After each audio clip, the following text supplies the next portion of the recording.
You're like a circle that floats around me, keeping me safe and sound. And when I fall, you tied a rope to me. You're blessing me every day. I was down with an illusion, like a sparrow with broken wings. But now I shine with your reflection on me. I'm getting back up on my feet. That you show. Hey everyone, happy Friday, and welcome to Inclusion Unscripted. Inclusion Unscripted is a live broadcast. We stream every Friday at 2 p.m. unless I've decided I want to take that Friday off, which I did last Friday. I just needed a break. But Inclusion Unscripted is here because we are not just talking about diversity and inclusion. We are living it. A lot of people can say, I'm a diversity and inclusion expert, but we are living diversity. People who are diverse are living diversity every day. Inclusion Unscripted is built on the premise that we have to live more powerfully. We have to use our voices more courageously. We have to say what needs to be said, even when it's uncomfortable when we're saying it. We have to show up bolder than we do. We have to say and create a safe space for us to have the tough conversations around diversity, equity, and inclusion. For those of you who are joining me for the first time, my name is Margaret Spence, and I am the founder of the Inclusion Learning Lab. And this podcast, livecast, is my voice, adding my unfiltered voice to the arena of diversity, equity, and inclusion. But I bring a lens, not only as a consultant, as a woman, but as an advocate for various parts of the inclusion process. I help organizations build dynamic DE&I programs. I help organizations build effective women's leadership development programs. So that's me, but you're not here to learn about me. You're here to be enriched, not only in the topic, but in the subject. So today is National Employee Appreciation Day. And I had the honor of participating with Bamboo HR yesterday in their employee engagement process. And a bunch of you reached out to me on LinkedIn to say thank you for sharing your voice in the arena. So today, I'm taking on a little bit of a different topic. I think organizations are building out diversity and inclusion programs. Everybody has gotten themselves to where they said, you know what, we need this. And simultaneously, we're building women's leadership development programs, and we're putting both things out simultaneously. Some organizations have taken the all-women approach to empowering women leaders or next generation of leaders. Organizations have taken the we need, talent acquisitions. We need to get, new talent in the door. I remember 2 years ago, actually, it was a little bit over 2 years ago. It was just before the pandemic. I was asked to speak for a large global organization, and they had brought together all of their employees for Women's History Month. And the premise of the program was helping women build more effective careers. And I went through an almost hour presentation, and we had 30 minutes of Q&A. And something stuck with me from that event that it sort of resonated continuously in my mind. A group of women went into the chat and they said, "What about us?" And at first I didn't understand what they were saying. They said, "What about us?" And so I asked the question in the Q&A. I said, someone put in "what about us" into the Q&A. Tell me what that means. And the women started responding, and they said, we've been sitting here in this organization year after year after year. And when we started in the organization, there was no women's leadership development program. It wasn't a thing. Years later, we're still waiting for people to help us manage our careers. And one woman in particular said, I'm 60 years old. I've given up. I've got 5 more years to work. I'm just going to put my head down and I'm just going to show up here and do what I have to do for the next 5 years. And I thought to myself, boy, that's really sad for a woman at age 60 to say, I've been overlooked so much in this organization that I don't even care anymore. I don't care what's going on. I'm just going to show up. I'm just going to do what I have to do. I'm just going to be here.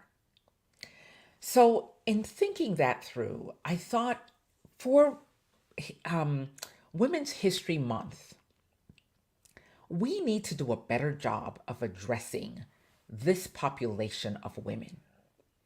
You know, there's a lot of focus on young women. There's a ton of focus on early career or new grads. But there isn't a targeted focus on women over age 50. When you've sort of hit the stride of your career, you've put, pedal to the metal for a number of years, and now you're 50 years old and you're evaluating the last 15 years of your career. And you're saying to yourself, how do I make this next era work for me? And I'm reminded, about Betty White. Betty White didn't become famous until she was much older.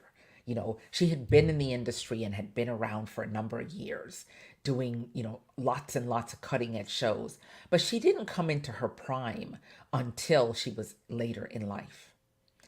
I think what's happening right now in the quest for talent, we are forgetting our internal talent and we are forgetting the diverse women who are sitting in organizations. So this episode is to speak not only to organizations, talent development folks, but also to speak to women, diverse women. And when I say diverse women, I mean diverse women who have been sitting in place, holding a spot, waiting for an opportunity, waiting for the organization to recognize us as diverse women. A lot of organizations think that they are diverse because they check the woman box. Here's the challenge. Checking the woman box doesn't make you diverse. Because if every woman on your team looks the same, and every woman in leadership looks the same, you're not diverse. What you've done is allowed women in the door. You've opened the door and you've let some women in. That's what you've done. You've opened the door, you've let some women in. And in letting those women in, you've positioned them all over the place, but more or less they look the same. They look exactly the same. There is no difference between the categories of women that you've brought to the table. And so Black women are shut out, Hispanic women are shut out, Asian women are shut out, Native American women are shut out, Indigenous people are shut out, right? You've shut us out. And so we're excluded from the places that would allow us to grow.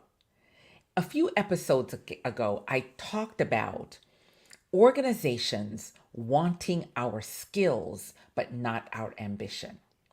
This is exactly that right now, where organizations want our skills, but they don't necessarily want our ambition, and they darn sure don't want our voice in the room. They don't want our voice in the room. And when we push the edges against the system that everybody's so comfortable in, when we push against the grain of the system, we're often seen as angry. No, we are not angry. I had a whole episode, I think 4 episodes ago, where I talked about the angry Black woman and dispelling that myth, because we have a right to be upset. We have a right to our experience. We have a right to saying what is true for us. As people of color, we have been denied over time the ability to speak our truth. We've been denied that. And when we speak our truth, it becomes offensive. It becomes something that has to be qualified. You know, no man says his truth and then has to qualify it. But if a black woman says her truth, she has to qualify it. You've got to give the context around what that truth is. But here's what I know. And as someone who's knocking 60 at the door, and I have no qualms in saying it, I've spent a whole bunch of my career, nearly 40 years, pushing against the grain and not always speaking up the way that I need to speak up in a room. But I found my voice. I found my voice. When I turned 50, I literally found my voice. The second I turned 50, I found my voice. Because at that point, I didn't really give a damn. I didn't care anymore about what people thought. It was important that I said what was true to me. And I think for women in your organization at age 50, they're now questioning their purpose. They're questioning the process. They're trying to figure out what their contribution is and how valued the contribution is to the organization. And if now that they're in the latter half of their career, will they be validated by doing work that they truly love? I think, organizations are missing the boat when it comes to people over age 50. AARP has a long history of content that they put out about career management after age 50. They have tons of content that they put out. And they say this is the time for you to seize the opportunity to ask for what you want.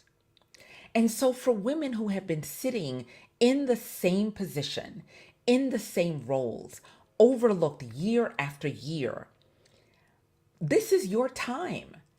This is your time to fearlessly say, how can I manage my career?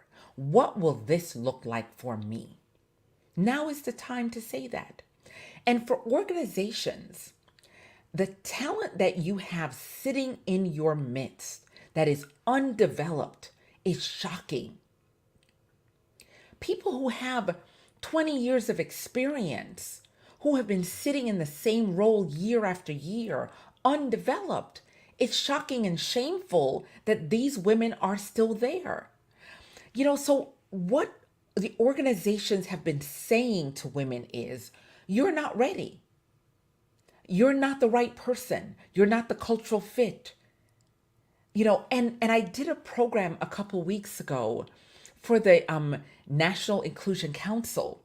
And I said the conversation that we have about women and the way that we promote a woman's abilities is completely different from how we promote a man's ability. So that's the first track that we tend to go down as organizations. We go down a track of we communicate with women one way. We communicate with women one way. We communicate with men a totally different way. Completely different way we communicate with women. But then when it comes to diverse women, now we have a whole new set of communication tools that only get applied to diverse women. Only gets applied to diverse women. You don't apply it anywhere else. The languaging is, you don't have the skill set yet. You're not ready yet. We think that you are a fit for this role and we need to develop you over time. But in other cases, for non-diverse women, you'll say, yep, she's got executive presence. But we give women the label of executive presence, but we don't give men the label of executive presence. We never say to a man, you have to be executively present. That is not a conversation. But somehow for women, we create these ladders of conversations in order for us to feel that we are ready, or for you to feel comfortable with us that we are ready. In order for you to feel comfortable with us that we are ready. And this is, it's shameful. And there's lots of books written out there about executive presence. There's nothing wrong with that. The problem is executive presence shouldn't be the precursor to my ability to be promoted. You should be working with me to develop my executive presence, not saying you don't have executive presence, so that's why you're not promoted.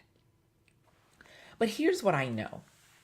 For diverse women, the level of forgiveness for us does not exist.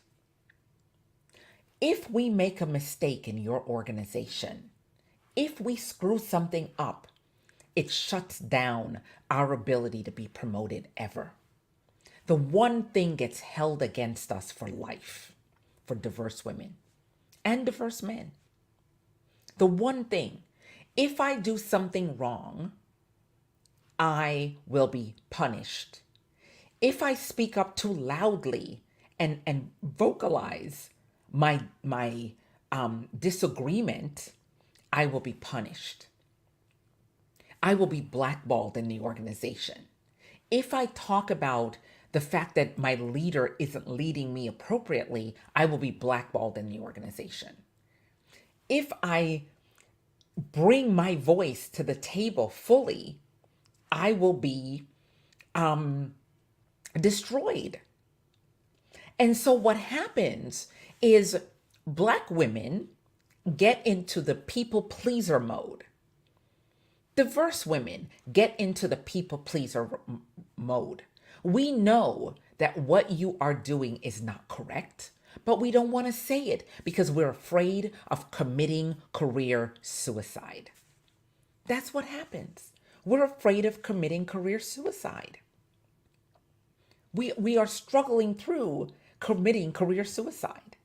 And so oftentimes what you'll find is, what you will absolutely find is women of color sitting silent. We'll smile. We'll say, yep, this sounds good to me.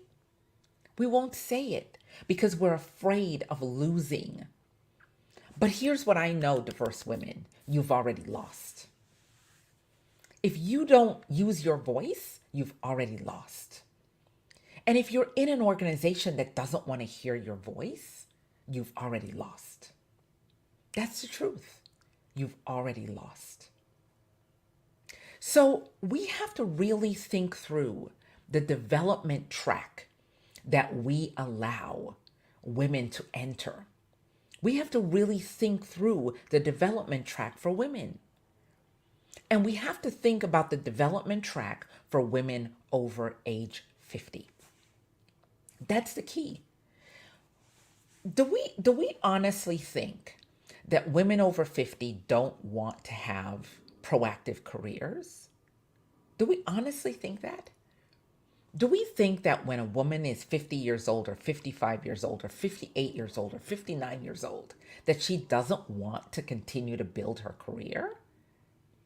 Do we honestly think that a woman loses her ambition the older she gets?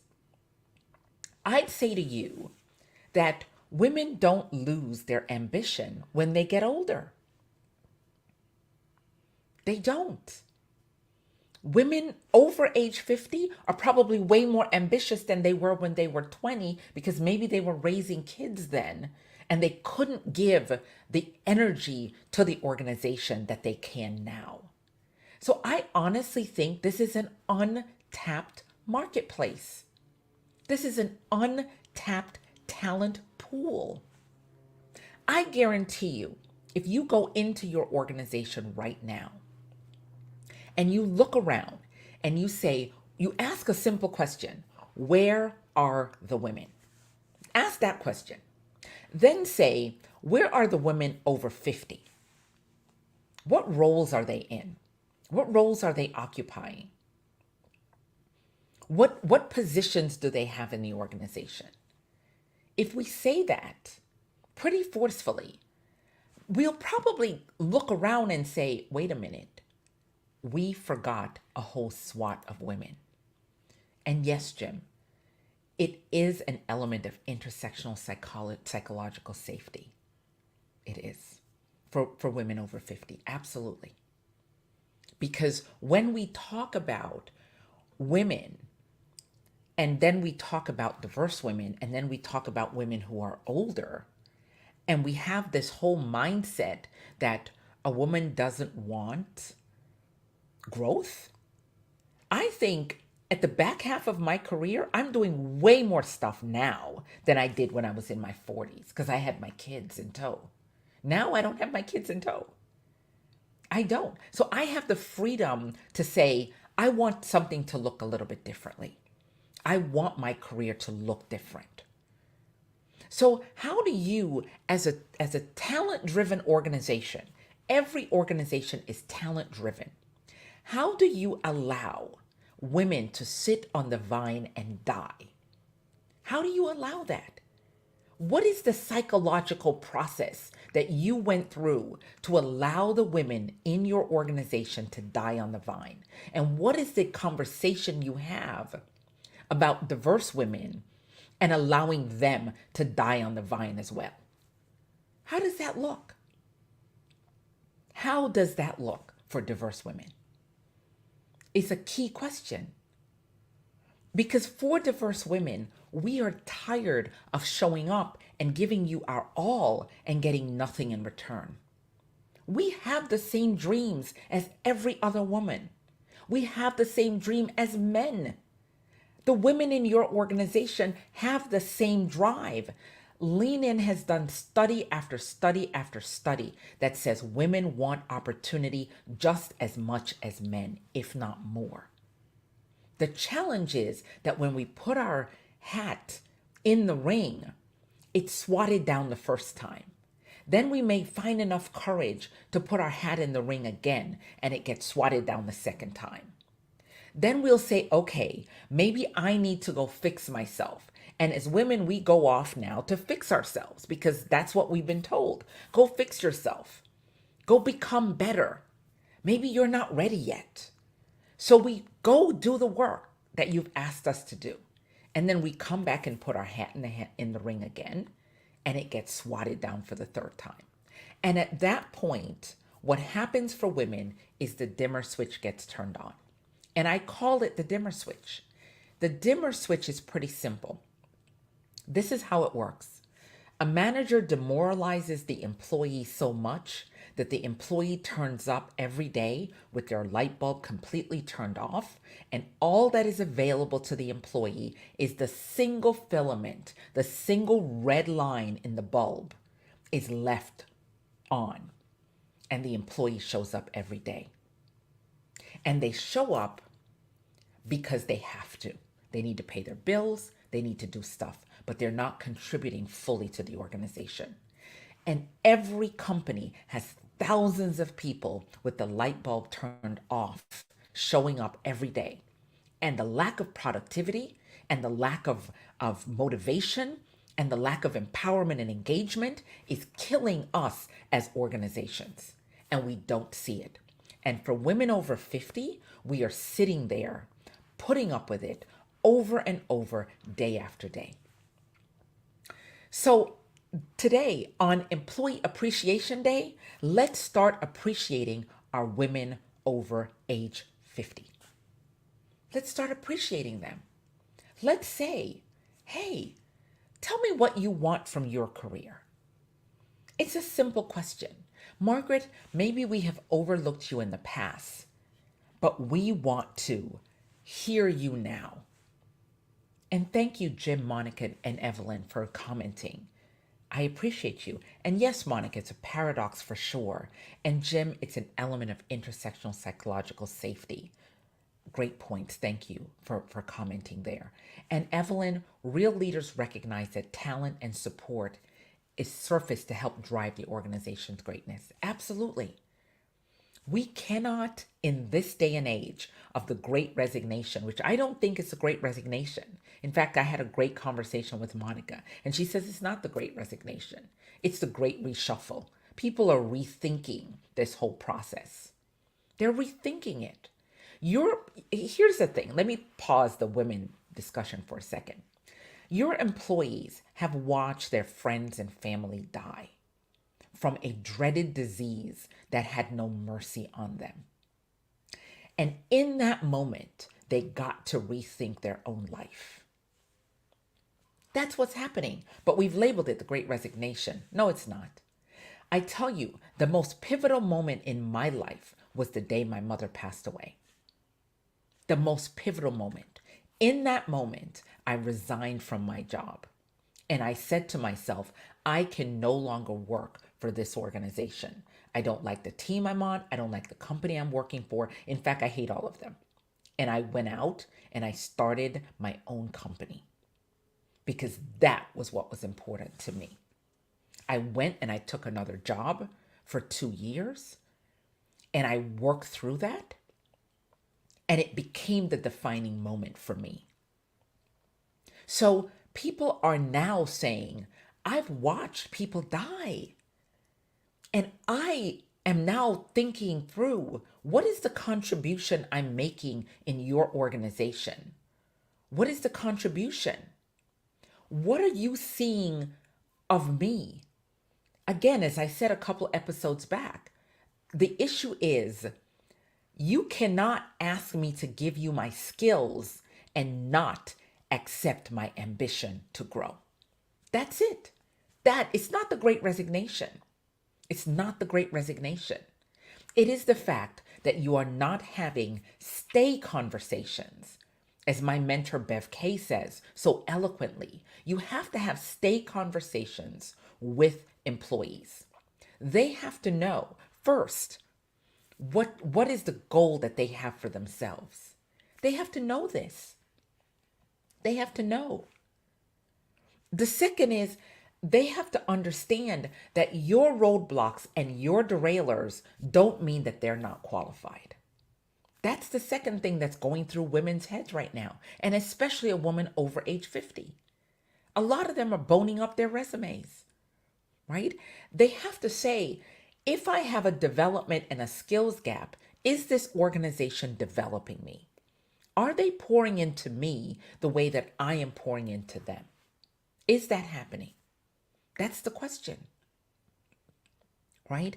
And then they have to say, is the organization mentoring me? Is the organization finding me champions and sponsors?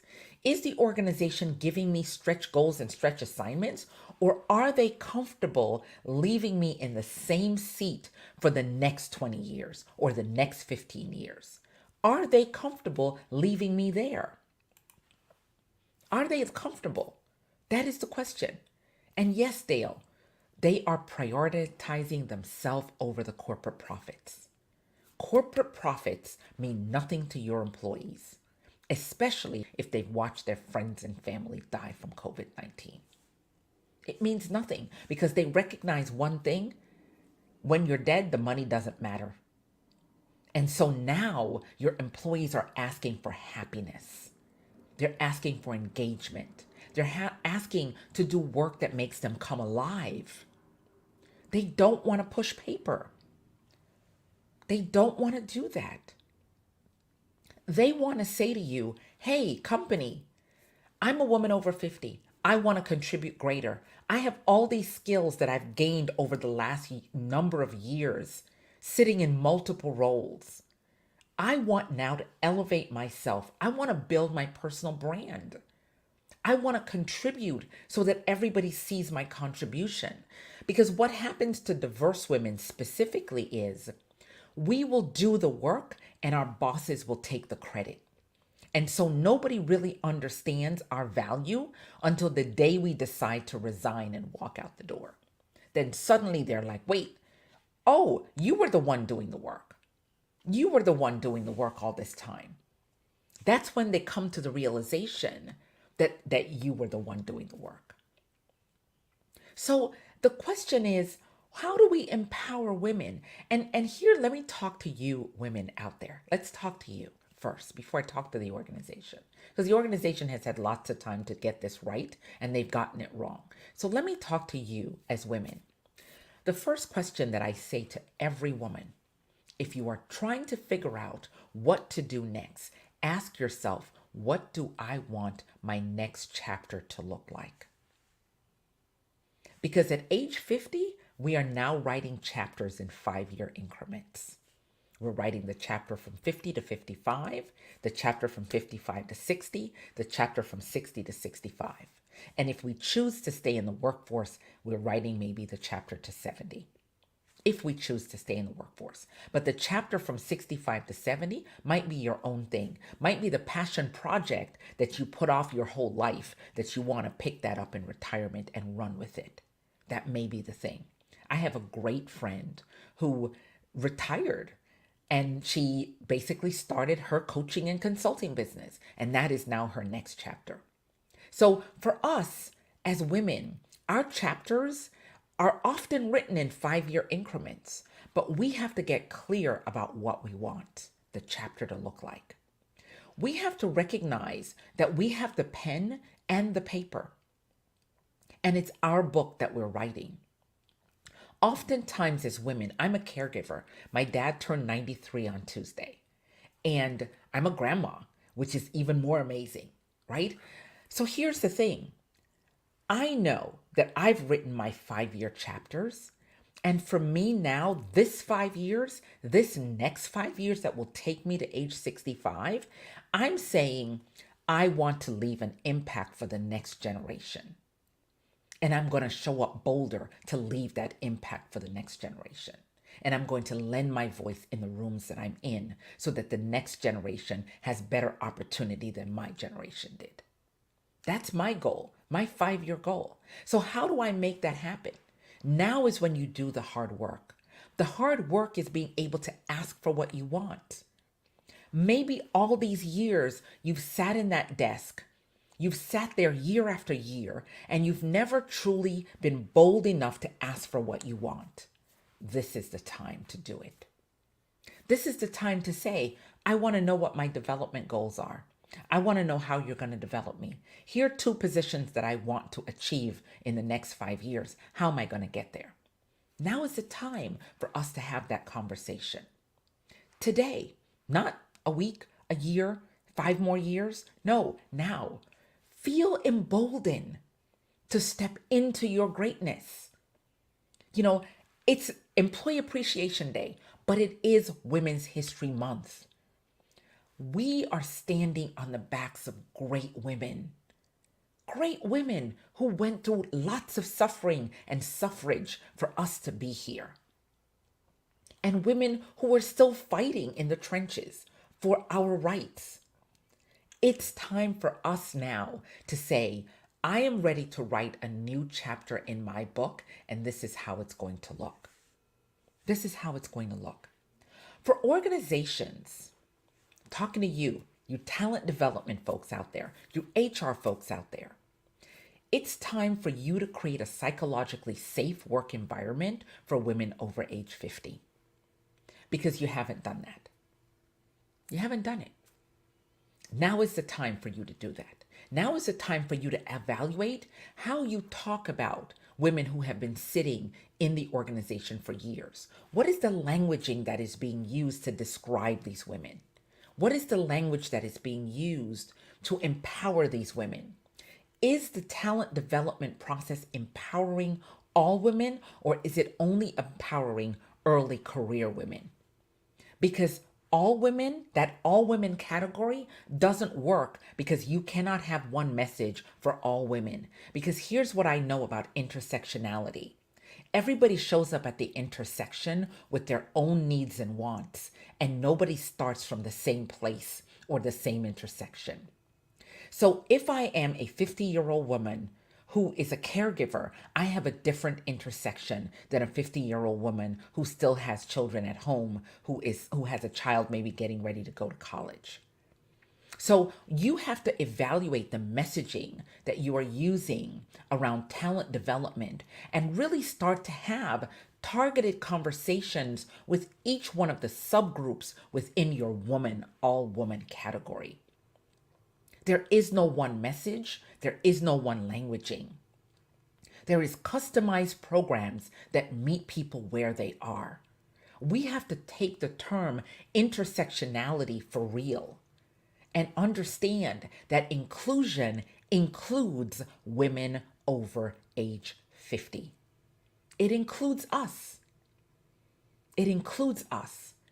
and we often don't have a voice in the organization. So here's a pointer. Have a focus group.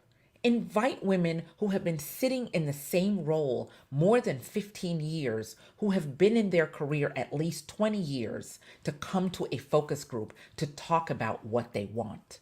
But here's the thing that must happen, talent development folks, is you have to be willing to listen and not invalidate their story, because their story is real.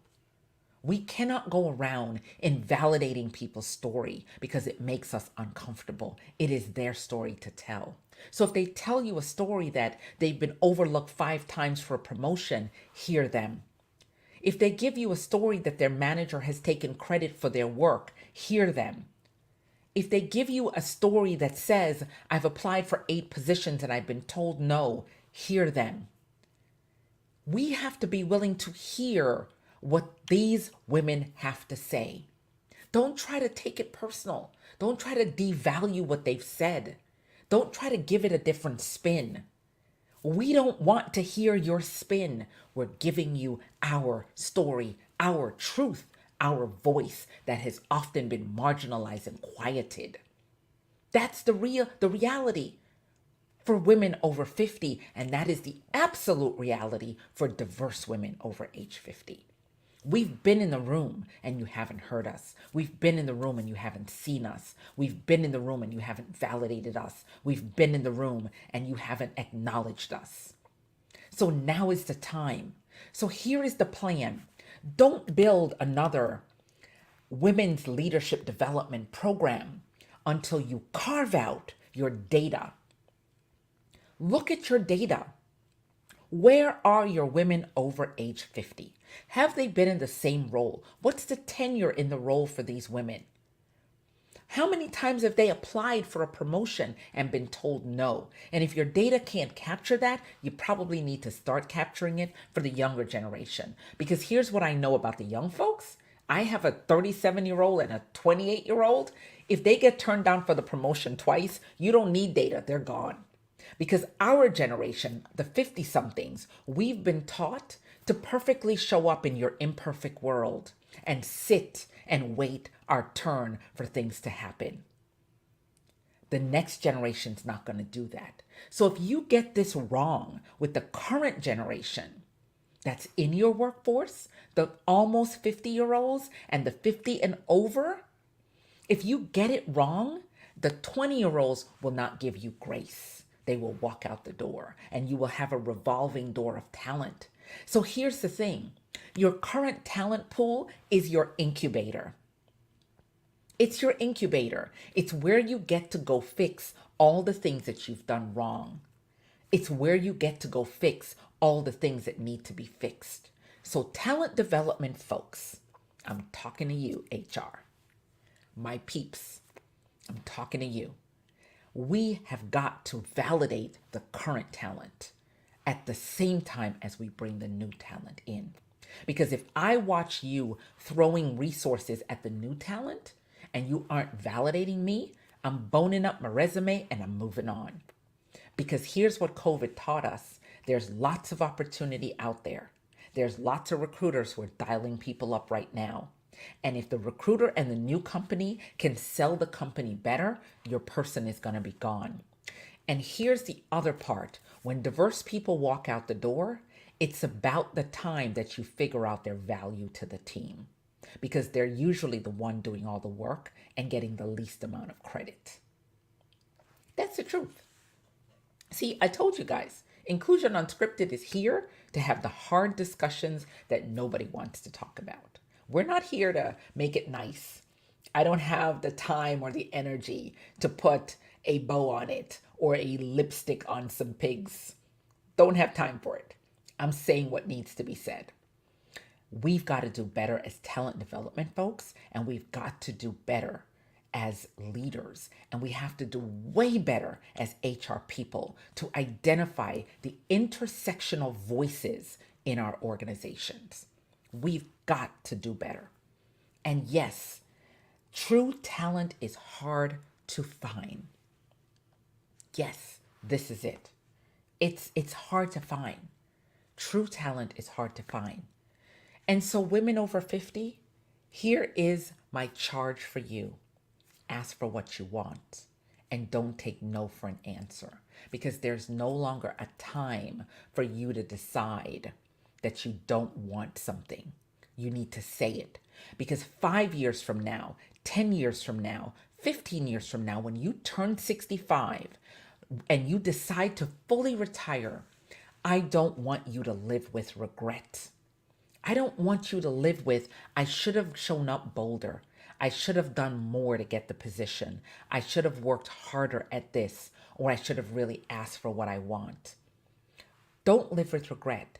Today is your day. Seize the moment, seize the opportunity. And so I want to thank all of you for joining today. As I said, we are here every Friday at 2 p.m. Inclusion Unscripted, where we are living diversity, not creating it.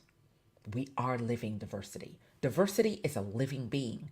And if we don't understand that diversity and inclusion requires us to live in that space, then we continue to do projects and try to fix something. But we are all diverse. Every single one of us is diverse. The issue is we are not inclusive, and we don't create equity and equality for all. And we don't empower employees to thrive. To thrive. They can belong, but if they are not thriving, we are doing an ineffective job of building diversity and inclusion in your organization. So thank you all for joining me, and I appreciate you. You can visit inclusionlearninglab.com and sign up for our newsletter. And next week, I'm going to demo our DE&I community that we have officially launched. And I want to demo that and give you guys a taste of what we have in our diversity and inclusion community. So thank you again. Have a wonderful weekend and enjoy. And we will be back. You're like a circle that floats around me, keeping me safe and sound. And when I fall, you tied a rope to me. You're blessing me every day. I was down with an illusion, like a sparrow with broken wings. But now I shine with your reflection on me. I'm getting back up on my feet. That you showed up. Thank you, everyone. Take care. See you next Friday. Bye.